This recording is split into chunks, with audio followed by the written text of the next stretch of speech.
है यूपी के फतेहपुर की बात करेंगे, जहां अबूनगर मोहल्ले में एक हिंदू मंदिर पर मजहबी अतिक्रमण किया गया। हिंदुओं के लाख प्रयासों, मिन्नतों और निवेदन के बाद भी जिहादियों ने ये इस्लामिक अतिक्रमण नहीं हटाया। इसके बाद कानून और संविधान को यहां पर लगातार ठेंगा दिखाया जाता रहा, जिसके बाद मंदिर पर बने अवैध निर्माण को लेकर विवाद गहरा गया। स्थानीय हिंदू संगठनों ने बताया कि यह अवैध निर्माण जहां हुआ है वहां हजारों साल पुराना भगवान शिव का मंदिर था, जिसे इतिहास में अनदेखा किया गया। विवाद के दौरान कुछ उपद्रव की घटनाएं भी हुई, जिससे इलाके में तनाव बढ़ गया।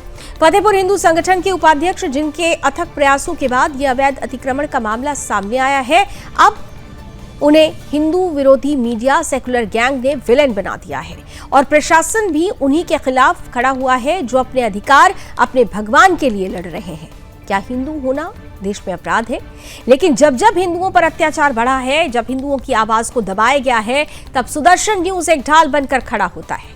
सुदर्शन न्यूज हर उस हिंदू के साथ खड़ा है जो या तो अपने सनातन और भगवान के लिए लड़ रहा है या जिसका इस्लामिक ताकतें शोषण कर रही है। इस मामले पर भी सुदर्शन न्यूज हिंदू संगठनों के साथ है, हिंदुओं के साथ है, क्योंकि ये हमारी आस्था पर मजहबी अतिक्रमण है। जब देश में आतंकवाद फैलाने वालों के लिए मुस्लिम संगठन खड़े हो सकते हैं, जब धर्मांतरण करने वालों के लिए राजनीतिक पार्टियां खड़ी हो सकती हैं, तो फिर अपने भगवान के लिए लड़ने वालों के साथ हम क्यों नहीं खड़े हो सकते? यहां पर सबसे महत्वपूर्ण बात यह है कि फतेहपुर पुलिस ने स्थिति को नियंत्रण करने के लिए स्थानीय बीजेपी नेता, बजरंग दल के कार्यकर्ता और सपा नेताओं समेत दर्जनों लोगों के खिलाफ एफआईआर दर्ज की है। पुलिस ने इलाके में अतिरिक्त सुरक्षा बल भी तैनात कर दिए हैं। संवेदनशील क्षेत्रों में निगरानी बढ़ा दी है। प्रशासन कह रहा है कि किसी भी अप्रिय घटना को रोकने के लिए पूरी सतर्कता बरती जा रही है। वहीं स्थानीय लोग ये कह रहे हैं कि ये विवाद केवल धर्म या राजनीति का नहीं है, बल्कि संस्कृति और ऐतिहासिक दृष्टि से भी महत्वपूर्ण है। ये अपनी विरासत को बचाने का युद्ध है, ये धर्म युद्ध है। हिंदू संगठनों ने चेतावनी दी है कि अगर प्रशासन समय पर कार्रवाई नहीं करता तो वो आगे आंदोलन करने से पीछे नहीं हटेंगे। स्थानीय पुलिस और प्रशासन ने नागरिकों से शांति बनाए रखने और अफवाहों पर ध्यान न देने की अपील की है। इसके अलावा मंदिर और मकबरे के आसपास के क्षेत्रों में लोगों की आवाजाही सीमित कर दी गई है। यह मामला फतेहपुर जिले की संवेदनशीलता की मिसाल बन चुका है। पूरे इलाके में तनाव और निगरानी बढ़ा दी और इसीलिए निगरानी भी बढ़ा दी गई है। प्रशासन की यह कोशिश है कि विवाद जल्द ही शांतिपूर्ण तरीके से सुलझ जाए और स्थानीय जनजीवन प्रभावित ना हो।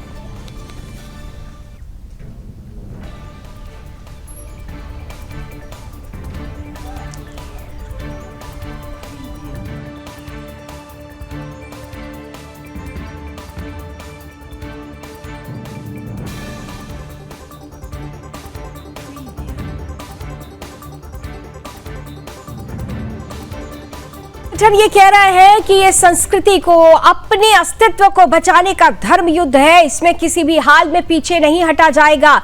यहाँ पर सबसे महत्वपूर्ण बात यह है कि यह युद्ध उन जिहादियों के खिलाफ है जिन्होंने हमारी आस्था पर प्रहार किया, हमारी आस्था पर मजहबी अतिक्रमण किया। जो कभी सदियों पुराना शिव मंदिर हुआ करता था, आज अगर वो मकबरा बना दिया गया है तो ये सीधे तौर पर षड्यंत्र के तहत सुनियोजित लैंड जिहाद है और इसी लैंड जिहाद के खिलाफ हिंदू संगठनों ने धर्म युद्ध छेड़ा। लेकिन यहां पर पुलिस भी हिंदुओं के खिलाफ ही कार्रवाई करती हुई नजर आ रही है। अब सवाल यह है कि इसमें पीड़ित कौन है और इसमें दोषी कौन है, ये खास तौर से तय करना है। सुशील हमारे साथ जुड़ चुके हैं, संवाददाता फतेहपुर से सीधे हमारे साथ। सुशील, इस पूरे मसले पर हिंदू संगठन ये कह रहा है कि हम तो पीड़ित हैं, हमारी ही मंदिर पर कब्जा किया गया और जब हमने अपना मंदिर इस मजहबी अतिक्रमण से छुड़ाने का प्रयास किया तो प्रशासन हमारे खिलाफ ही खड़ा हो गया। ये जिहादियों को संरक्षण नहीं तो और क्या है? जानकारी के अनुसार लगातार जिस दिन से ये मामला हुआ है 11 अगस्त से, उसके बाद से लगातार हिंदू और हिंदू संगठन जितने भी अपने साक्ष्य हैं और जितने पुराने लोग हैं उनसे संपर्क कर रहे हैं और सारी डिटेलें निकल कर के आ गई हैं। इस पे जो है 1970 पे जो है भूमधरी जमीन थी, 753 नंबर या 754 नंबर गाथा संख्या है, मुझे स्पष्ट नहीं है। और वो जो है भूमधरी जमीन थी। उसके बाद ये 2 लोगों के नाम पलटी गई और अंत में मंदिर का स्थान छोड़ करके और मंदिर का रास्ता छोड़ करके बाकी जमीन पर उन्हीं लोगों ने, जिनकी जमीनें थी, उन लोगों ने प्लाटिंग कर दी थी, सारी बेच दिया था, लेकिन मंदिर और मंदिर की जगह छोड़ दी थी। और उसके बाद से सपा सरकार के समय में हुआ क्या था कि इसको जो है पहले जो है ये मकबरे में घूम चढ़ाई गई खतौनी पे, और उस खतौनी के आधार पे बाद में जो चढ़ाई गई है वो जो है उससे मकबरा पे दाखिल किया गया है।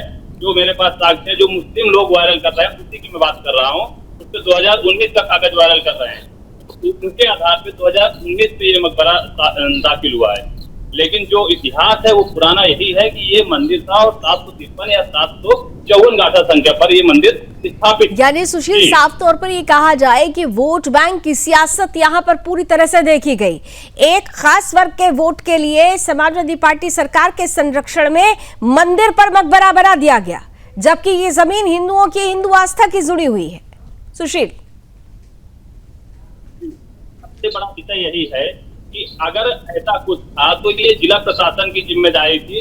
जब जिला प्रशासन 11 तारीख को कह रहा है कि हम वहाँ पूजा अर्चना करेंगे और जो है 8 तारीख को ज्ञापन दे रहा है जिलाधिकारी को, और पिछले 6 तारीख से लगातार जिला प्रशासन संपर्क कर रहा था कि इस मामले को संज्ञान में लिया जाए, तो जिला प्रशासन ने क्यों नहीं इस मामले को गंभीरता से लिया, साथ संकलन किया और दोनों समुदाय के लोगों के साथ बैठकर जो है सामने बनाना चाहिए था, ताकि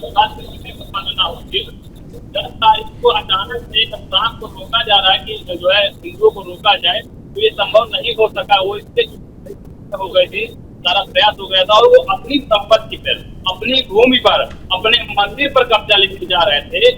अगर प्रशासन उसको रोक नहीं सकता था, कार्यवाही अगर हिंदुओं पर कर सकता था, तो सबसे बड़ी चीज है जो मुसलमानों ने पथराव किया, सारी वीडियो वायरल हुई है, जिन पुलिस वालों ने भगवा ध्वज को जमीन पर फेंका उनके ऊपर, जिन मुसलमानों ने पथराव किया उनके ऊपर, सोशल मीडिया पे तमाम प्रकार की जो है गंदी ठीक है। यानी हिंदू संगठन कह रहा है कि कार्रवाई एक तरफा क्यों हुई है, केवल हिंदू संगठन से जुड़े हुए लोगों पर ही कार्रवाई क्यों की गई, दूसरे पक्ष ने जब साफ तौर पर पत्थरबाजी की तो उनके खिलाफ कार्रवाई क्यों नहीं है, ये सिलेक्टिव अप्रोच क्यों है। तो फतेहपुर में जिस तरीके से मंदिर पर मजहबी अतिक्रमण हुआ और हिंदू संगठनों ने अपनी उस आस्था के केंद्र को उस मजहबी अतिक्रमण से वापस लेने की मुहिम छेड़ी, लेकिन यहाँ पर देखिए जो पीड़ित है उन्हीं पर ही कार्रवाई शुरू हो चुकी है। और ऐसे में सवाल ये पूछा जा रहा है कि जिन्होंने पत्थरबाजी की, यानी जो लैंड जिहादी हैं, जिन्होंने मंदिर पर कब्जा किया, उन पर कार्रवाई क्यों नहीं, पत्थर फेंकने वालों पर कार्रवाई क्यों नहीं, कार सेवा करने वालों पर ही कार्रवाई क्यों। इन सब के बीच हमारे साथ विश्व हिंदू परिषद के नेता हैं और बुलंद आवाज फतेहपुर में इन्हीं की नजर आई वीरेंद्र पांडे जी हमारे साथ जुड़ चुके हैं और सुशील शुक्ला हमारे साथ जुड़े हुए हैं, हमारे संवाददाता है फतेहपुर से। लेकिन वीरेंद्र जी, स्वागत है आपका, आपके पास ही आ रही हूं। सबसे महत्वपूर्ण बात यह है कि यहां पर आप लोगों ने अपनी आस्था का एक धर्म युद्ध शुरू किया, एक ऐसा युद्ध जिसमें साफ तौर पर यह प्रमाणित है कि मंदिर पर मजहबी अतिक्रमण हुआ, लेकिन यहां पर कार्रवाई एक तरफा। क्या आपको लगता है कि प्रशासन भी लैंड जिहादियों के दबाव में है? वीरेंद्र जी। बहन जी नमस्कार। नमस्कार। मैं इतना कहूंगा कि 10 दिन 12 दिन पूर्व लिखित रूप से मठ मंदिर संरक्षण संघर्ष समिति के आह्वान पर जिलाधिकारी महोदय को पत्र लिखा गया, पुलिस अधीक्षक महोदय को पत्र लिखा गया और ये कहा गया कि हमारी बात सुनो। ये हमारा 400 वर्ष पुराना श्री ठाकुर जी संवलिया, हमारी बात को ध्यान से सुनिएगा, मेरे पास जिसके एक एक शब्द के साक्ष्य हैं। श्री ठाकुर जी संवलिया विराजमान मंदिर, ये जी थोड़ा सा कैमरा ठीक कर लीजिए आप, थोड़ा सा कैमरा ठीक कर लीजिए, आपका चेहरा कट रहा है, थोड़ा सा कैमरा ठीक कर लीजिए आपका। हाँ, आप बोलिए साहब। श्री ठाकुर जी संवलिया विराजमान मंदिर 300 से 400 वर्ष पुराना है, जिसकी गाटा संख्या 752 में स्थित है। ये जमीन दो लोगों के बीच में थी, एक मानसिंह परिवार और एक लाला अबू सहाय, लाला गिरधारी लाल रस्तोगी। बंटवारा इसका हुआ 1927-28 में। जब बंटवारा हो गया तो दोनों विभाजन हो गए। अब इस समय 752 गाटा संख्या बसंत सिंह के नाम है। मंदिर उन्होंने प्लाट भी बेचे और प्लाट बेच करके अपना कानपुर शिफ्ट हो गए, असोथर के रहने वाले हैं। इनसे बात हुई तो बात पर यह हुआ कि मंदिर की जमीन चूंकि उसमें मेरा अधिकार नहीं, भगवान का घर है, इसलिए हम उसको नहीं बेच सकते और वो मंदिर है। अब तो ये कानूनी हो गया, आज भी मुकदमा चल रहा है, जमीन का चल रहा है, मंदिर का कोई भी रंच मात्र विवाद नहीं है।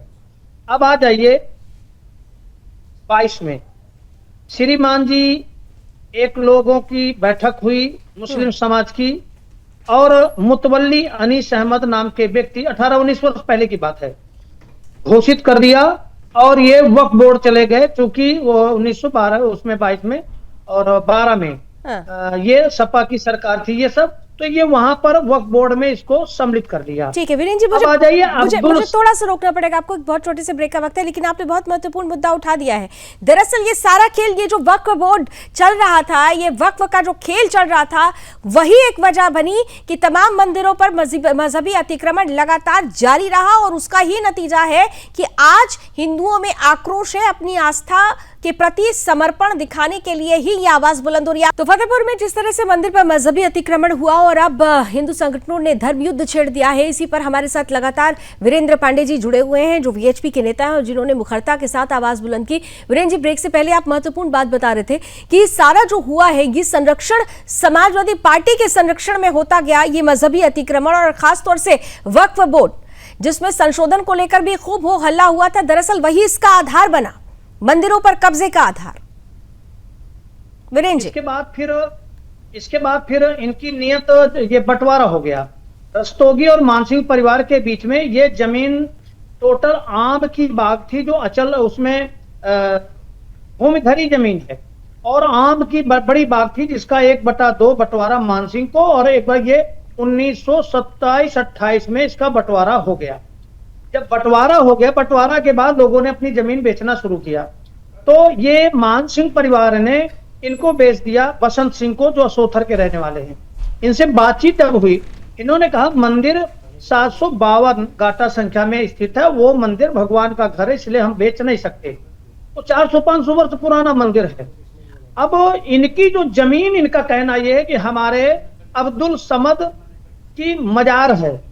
हम प्रश्न करते हैं मजार है, क्योंकि अब्दुल समद कौन थे हमें पता है, लखनऊ के नवाब वाजिद अली के यहाँ, ये वाजिद अली खां के यहाँ ये नौकरी करते थे। तो नौकरी करते थे, ये फतेहपुर आ गए, फतेहपुर में इनकी मृत्यु हो गई। मृत्यु होने के बाद इनका जो मकबरा नहीं है, बहन जी मकबरा नहीं है, ये क्या है, मजार है। जो मजार मंदिर के परिसर के ही पास इन्होंने बना दिया, क्योंकि इनका स्वभाव था, इनको स्वतंत्र जमीन नहीं दिखी। हाँ, राम मंदिर को तोड़ करके बनाएंगे, काशी विश्वनाथ को तोड़कर बनाएंगे, मथुरा को। मजहबी अतिक्रमण, लैंड जिहाद जो स्वभाव में हो, उसको कैसे खत्म किया जा सकता है? बस 20 सेकंड में वीरेंद्र जी, सरकार से आप क्या अपेक्षा रखते हैं? बस 20 सेकंड में प्लीज बता दीजिए, सरकार से क्या मांगे आप लोगों की? कि हम वहां अपने हिंदुत्व के शौर्य का शांतिपूर्वक प्रदर्शन कर रहे थे चौराहे में। ठीक है, क्योंकि जनपद के ग्रामीण अंचल के लोग भी आए थे। हाँ। उनके मन में एक कौतूहल आया कि हम जिस अपने धार्मिक स्थान के लिए ठीक है आए हुए हैं, अपने धार्मिक स्थलों के लिए, उस पर से मजहबी अतिक्रमण हटाने के लिए ही ये धर्म युद्ध छिड़ा। शांतिपूर्ण प्रदर्शन था जैसा कि वीरेंद्र जी बता रहे हैं, लेकिन जब पत्थर चलने शुरू हुए तो फिर मामला बिगड़ गया और कार्रवाई एक तरफा क्यों? यही मांग हिंदू संगठनों की है कि क्यों नहीं कार्रवाई उन पर भी हो रही है जिन्होंने पत्थर फेंका। बहुत बहुत धन्यवाद वीरेंद्र जी, बहुत बहुत धन्यवाद सुशील हमारे साथ जुड़ने के लिए। इस बुलेटिन में अभी बस इतना ही। देश और दुनिया की तमाम खबरों के लिए आप जुड़े रहिए सुदर्शन न्यूज के साथ। जय हिंद।